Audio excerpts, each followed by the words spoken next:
Les manifestants ont barricadé la route au niveau du marché d'Engouba en brûlant de pneus. Les jeunes d'autres communautés, mécontents du comportement des jeunes Banyamulenge, sont venus dégager le barricade placé par le manifestant.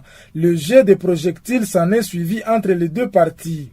Le bilan fait état d'une dizaine de blessés internés à l'hôpital Biosadek d'Engouba et une église fréquentée beaucoup plus par le membre de la communauté Banyamulenge a été complètement incendiée.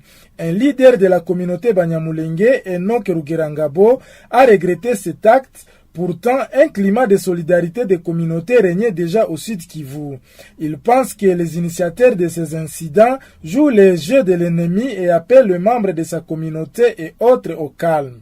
Communautés au Sud Kivu qui ne sont jamais impliquées depuis une année dans aucune rébellion, dans aucun groupe armé et jusqu'à aujourd'hui.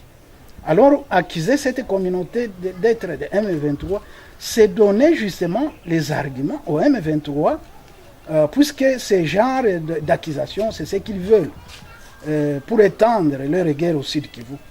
Je ne m'étonnerais pas que ces gens qui agissent de cette manière soient infiltrés par des services de sécurité de ces pays qui appuient le M23, notamment le Rwanda. Donc ceux qui font ça, ils sont en train de jouer le jeu de ceux qui nous agressent, ceux qui soutiennent le M23. Le calme est revenu quelques heures après le déploiement de la police nationale congolaise qui a tiré de balles réelles afin de disperser les manifestants des deux côtés.